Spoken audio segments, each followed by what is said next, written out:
عليكم ورحمة الله وبركاته. دا وديال كسو دوادا قيسي ورحمة channel. أصحابتنا عصب سو دوادا أصحابتك كسير رسين عادي أدبال مهسنتين قودان عدو البوسو بوقتو channel كقيسي ورحمة والاليال عادي أدبال ننكم هاد علينا. دا وديال ما انتو وحان دين هيا قصدي ننكي قبوئي حدا قيبتي اللي حاد قيبتي الشناد وحان كو جوجيني قبل ننكي اسكسو لابتي وكتبنا كوهشيي inay Afrika aadaan cunugooda Afrika geeyaan gabadha qoyskeedana soo booqdaan runtii ayagoo is diyaarinayo guuritaanka isku diyaarinayo ayaan ku joojinay qaybtii lixaad hadaba sida tan ay ku bilaabanaysaa ku soo dhawaada kadib waan is diyaarinay tigidya ayaan goosanay waan baxnay Afrika ayaan aadnay reerkeena waxay ku nool yihiin tuula yar ayay ku nool yihiin Soomaaliya kadib Muqdisho markaan aadnay tuuladii ayaan ka soo raray magaalada Muqdisho ayaan keenay halkaasi ayaan isku imaanay annagana guri ayaan kireysanay ayakana guri ayaa loo kireeyay halkaasi ayaan isla degnay dhinaca kale magaalada Muqdisho waxaa degan abtiyaashay iyo habaryartay ayaa degan qoyska oo dhan isku imaaday duca ayaan sameysanay halkaasi marka ducada loo fariistay oo culimada iyo odayaasha isku imaadeen ninkayga wuxuu sameeyay imaamad ayuu aabay saaray wuxuuna ku codsaday abtiyaashay inay hooyana maaragtay iga raali geliyaan ayaan idin ka codsanaya ayuu ku yiri hooyana way maqashaa dhinaca dumarka fadhiyaan ayay joogtaa wax kasta way la socotaa way maqashaa meesha waa la isku ooyay waa la iscafiyay hooyadayna way cafisay qoyska oo dhan ayaa iscafiyay oo maaragtay la isku ooyay habaryartay waxay dhashay laba wiilal iyo hal gabar magaalada Muqdisho ayay ku nool yihiin daris ayaanu nahay wiilka mid ka mid ah ayaa mar walbana soo booqan jiray cunugaygu aad iyo aad u jecel yahay abti ayuu oran jiray wuu qaadi jiray meel walbuu geen jiray aad iyo aad buu u jeclaa cunugayga kadib ninkayga wuxuu ka maseeray cunuga habaryartay dhashay ayuu ka maseeray wuxuu u arkay inuu cunuga aniga ii imaanayo maalmo kamid ah gabar habaryartay dhashay oo wiilka noo imaan jiray oo ninkayga ka maseersanaa walaashiis ayaa la aroosay arooskii ayaan aaday asaga iyo cunuga guriga ayaan uga tagay waxaan ku iri habaryartay ayaa gabadheeda la aroosaya arooskaas ayaan aadaya aniga adigana isma raaci karo cunuga cidaan uga tageyno ma hayno qoyska oo dhan arooskay wada aadayaan adiga cunuga la joog ayaan ku iri kadib arooskii ayaan aaday habeenkii markaan imaaday ninkii oo nooc kala ah ayaan ugu soo galay guriga ninkii le waa nin maseersanaa wuxuu aad iyo aad ka xun yahay mar walba meesha ninkaasi joogo inaan ani istaago wiilkana waa wiil habaryartay dhashay waxa naga dhaxeeyana ma jiraan aniga waxaan ahaa marwo la qabo asagana waa wiil yar oo dhalinyaro ah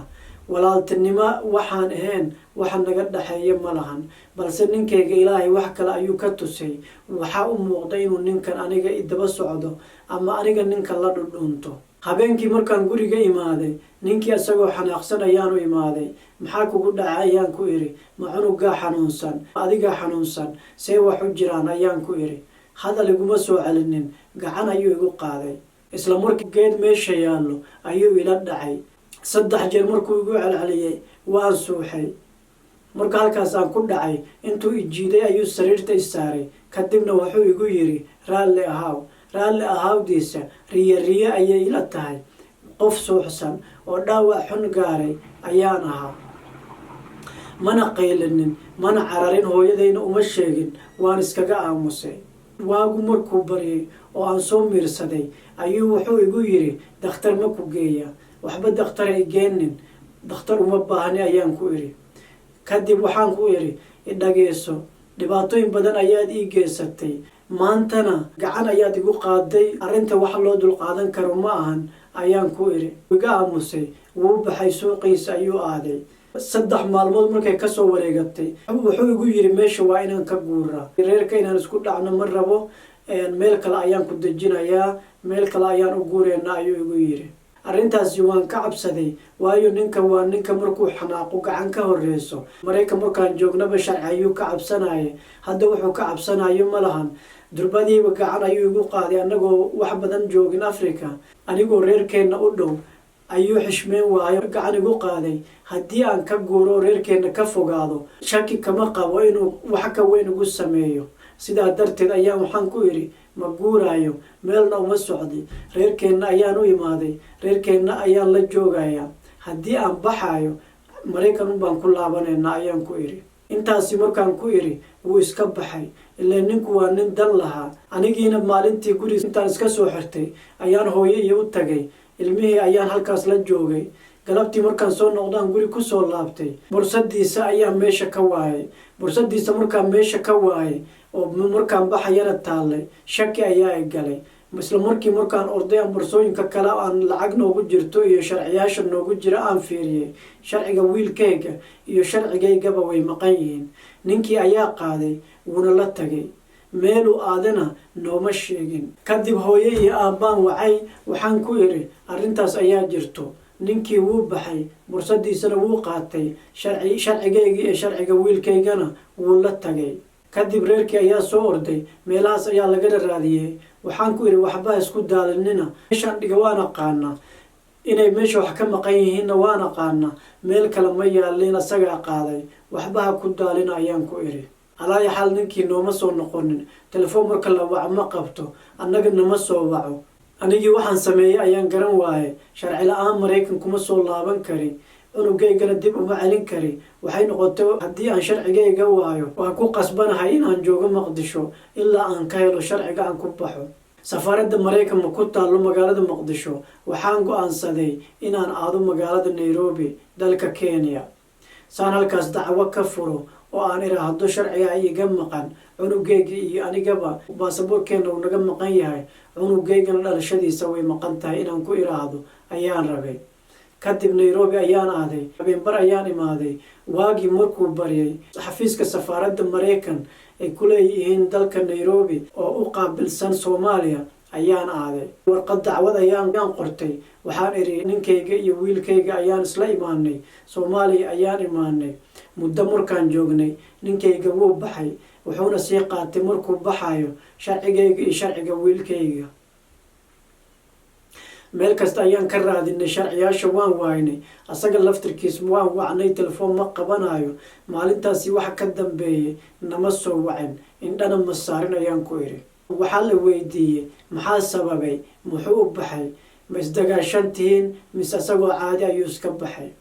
waan u sheegay inaan isdagaashanahay habeenna kamida igu xanaaqay oo hadal aan isdhaafsanay ayaan u sheegay balse waxaan qariyay inuu idilay dacwadii ayaa la iga qoray warqadihii ayaa la buuxiyay asagana magacyadiisa iyo wax kastaan siiyay waa la diiwaangeliyay in la raadin doono ninkaasi oo Mareykan sharci Mareykan haysto oo Soomaaliya waqtigaas ugu dambeysay magaalada Muqdisho oo xaaskiisa raadinayso cunugiisa iyo xaaskiisana ku sugan yihiin magaalada Muqdisho oo ay yihiin sharci la-aan ayaa system la geliyay isla markii raaditaankiisa ayaa la galay airport kasta hadduu soo istaago mar hadduuba baasaboorkiisa soo bixiyo oo tuso fariinta la geliyay systemka ayaa soo baxayso hadduu lug ku tago meeluu rabo lug ku aado maahine diyaarad meel kuma aadi karo waayo system ayaa loo geliyay isla markii ayaa la qabanayaa waana la ogaanayaa baasaboorkiisa marka system la geliyo aad iyo aad baad mahadsantii walaalayaal qisadii ninkayga wuu ixadaa qaybtii 6aad maanta halkaasi hanoo joogto insha allahu tacaala saad ogtihiin qisadii meel xun ayay maraysaa qoyskii Afrika ayay aadeen ninkii wanaagsanaa oo tusay gabadha dhinaca wanaagsan ama iska dhigay nin aad iyo aad u wanaagsan oo khaladkiisa ka soo laabtay haddana khalad kale ayuu galay Afrika marka la aaday gabadhii way isku dhaceen wuu ka maseeray gabadha wiil habaryarteed dhashay ayuu ka maseeray kadib gacan ayuu u qaaday intay ayada waxba sameynin waliba ayada cafisay oo waalidkeeda xataa u sheegin ayuu kala hormaray sharcigeeda iyo sharciga wiilka intuu qaatay ayuu ka tagay qoyska lama arag waa la raadiyay waa la waayay telefoonna laga wacay ma qabanayo. kadib marka laga samray gabadhii waxay go-aansatay inay safaaradda maraykan aado, maadaama maraykan safaarad ku leheen soomaaliya ama muqdisho, waxay soo aaday magaalada nairobi dalka kenya. halkaas ayay dacwo ka furtay. dacwo waxaa system la geliyey ninkaas in la waayay, baasaboorka gabadha iyo wiilka yar uu dhalayna inuu qaatay oo baxay. kiisa iyo 3 baasaboorba system ayaa la geliyey. airport kasta hadduu soo istaago waa la heli karaa anytime hadduu isku dayo inuu maraykan kusoo laabto ama waddan kala galo. balse weli waxa system ka soo baxay lama hayo. dalka gudihiisana waa laga raadinayaa, dowladda soomaaliyana waa laga diiwaangeliyey in la raadinayo. dowladaha dariska sidoo kale airportada meel walba system haddii la geliyo, haddii la iskangareeyo baasaboorkiisa, system ayaa la geliyey in ninkaas fakad yahay ama la raadinayo. aakhirka maxaa dhici doono? sheekada way sii kululaanaysaa, xaaladdu way sii xumaanaysaa. gabadhii ninkii chance labaad siisay meel cidlaa mar kale looga dhagaaqay. maxaa dhici doona? xaggee wax ku dambeyn doonaan? insha allahu tacaala jawaabahooda, arrimahaas oo dhan jawaabahooda waxaan ku heli doonaa qisada ninkayga u exaday qaybtii 7 hadduu ilaahay yiraahdo. fadlan haddaba ha moogaanin, haddii aad ku cusubtahay channelka Qays iyo Raxma, subscribe taabo, gambaleel kale ku dhufo saad u hesho notification. qisadaasi waxaa idinla socodsiinaya anigoo ah walaalkiin Qays. taliya kulantideena dambe walaalayaal, waxaan idin rajeynayaa nabad iyo nolol. assalaamu calaykum waraxmatullaahi wabarakaatuh.